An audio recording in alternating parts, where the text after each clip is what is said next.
વાલા વડીલો, જય સ્વામિનારાયણ, જય શ્રી કૃષ્ણ, ગુડ મોર્નિંગ. સવાર બ્યુટીફુલ થઈ ગઈ છે અને 8:30 વાગ્યા દેખાય છે. તો બસ મને તો આખી રાત કાલે દુખાવો તો આમાં લોખંડનું ન નાખ્યું હોય, કંઈક ખોઈલો પડ્યો હોય, આમ બે દાંતમ ભેગા જ નથી થતા, એટલું દુખે છે. હવે આજે સાંજે દવા લેવા જાવી જોઈએ, હાઈ ડોઝની લેવી જોશે.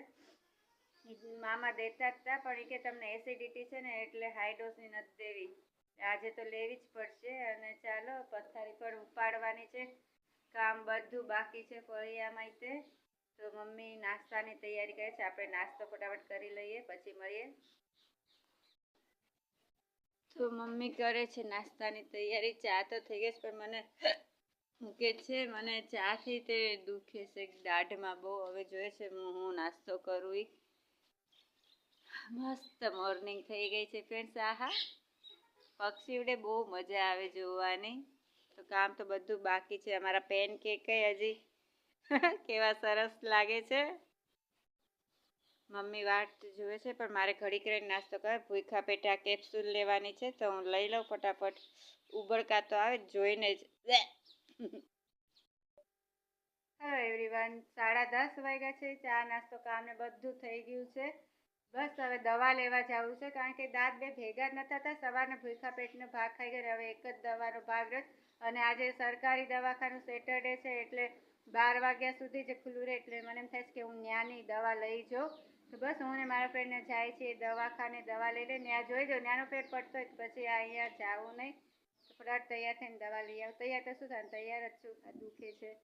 તો મારી ફ્રેન્ડ આવે એની વાટ જોઉં છું. ફ્રેન્ડ્સ તો હું તૈયાર તો હું આમાં થાય ઓઢણી લેવાની તે લઈ લીધી ને હું જાઉં છું મારી ફ્રેન્ડને બોલાવવા. ફટાફટ દવા લઈ આવી ને કે બંધ થઈ જાય દવાખાનું. કેસ કઢાવી નાખ્યો છે, ઉપર જાય છે દાંતના દવાખાને. દવાખાનું તમે જુઓ કેટલું ચોખ્ખું છે, બહુ મસ્ત છે. હા ભલે આવે છે ને ફ્રેન્ડ્સ, કેટલું સરસ. દાંત તો મારી સાવ સડી ગઈ છે, કઢાવી પડશે એમ કીધું છે. ઘરે આવીને તમને કહું. ફ્રેન્ડ્સ કેટલો મસ્ત એનો બગીચો છે. અહીંથી ફૂલ તોડવાની મનાઈ છે. આ યેલો ને બધું કેટલા મસ્ત ફ્લાવર છે. હા આ તે જો બહુ મસ્ત. અંદર તો બહુ સરસ બગીચો છે.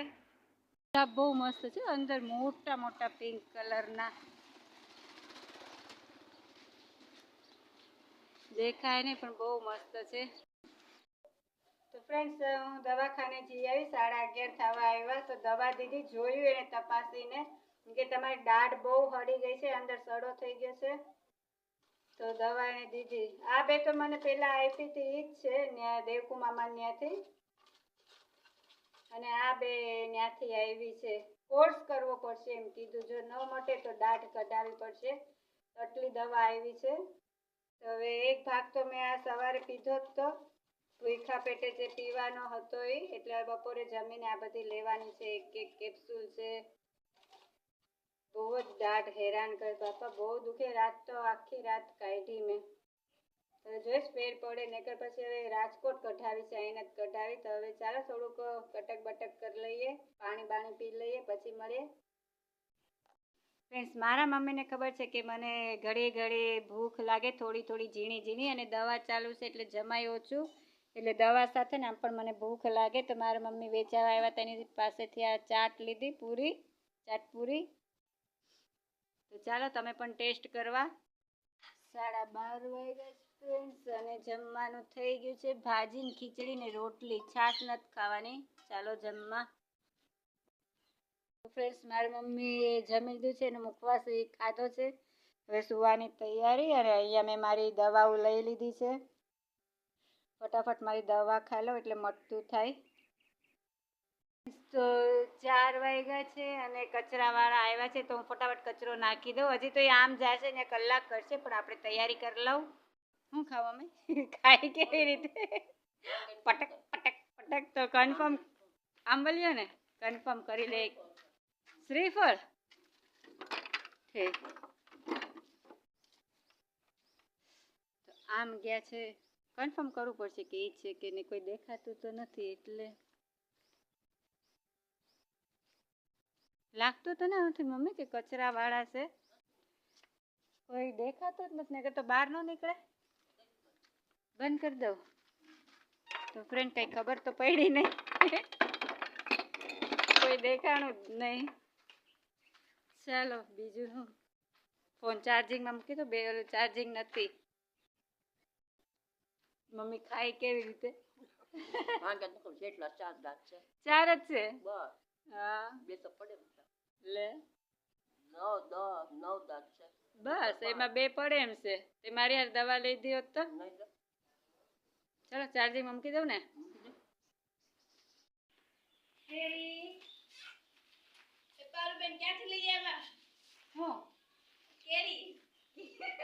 કેરી આમાં નથી, મારી ફ્રેન્ડ નો છે. મમ્મી શાક લેવા ગયા છે અને મારી ફ્રેન્ડ ને બીજી ફ્રેન્ડ એના ભાભી બધા ચાલવા ગયા, તો આને મૂકતા ગયા. સાથે લઈ જવાના હતા પણ પછી આ તોફાન બહુ કરે ને એટલે. આલે બાબુ કેરી જો બોલાવે ને કેરી જો બોલાવે આલે જો બોલાવે. બહાર જાવે બહાર જાવે બહાર જાવ છે તને કોઈ ન લઈ ગયું કેરી? અહીંયા કેરી ઓલી દાખલ કેરી જાવ તારે ઓલું ભેગું જાવ છે એના ઘરે.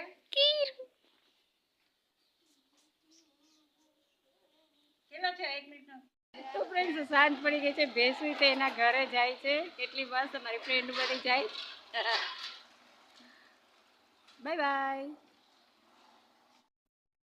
કેરી કોણ મૂકી ગયું?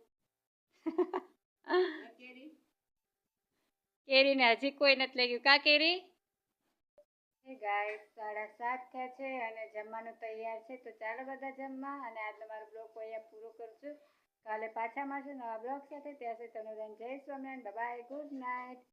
અને દાંતનું કહું તો મને હજી એમને મચે. હા થોડોક પેટ પડ્યો એ બધે મને કરતું તો એ નથી કરતું, બાકી આ તો દુખે જ છે. જેમ જેમ દવા પીવાતી જાય એમ લગભગ સારું થતું જશે. તો મારા મમ્મી બસ જમવાની તૈયારી કરે છે, વાટ જ જોવે છે આપણા બધાની. તો ચાલો બધા જમવા.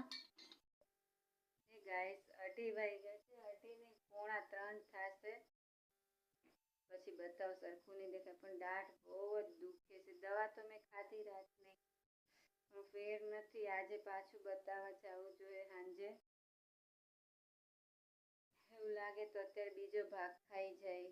મમ્મી જાગે જ છે, સૂતા નથી. ઉઠી ગયા, હું જાગી ગઈ ને એટલે.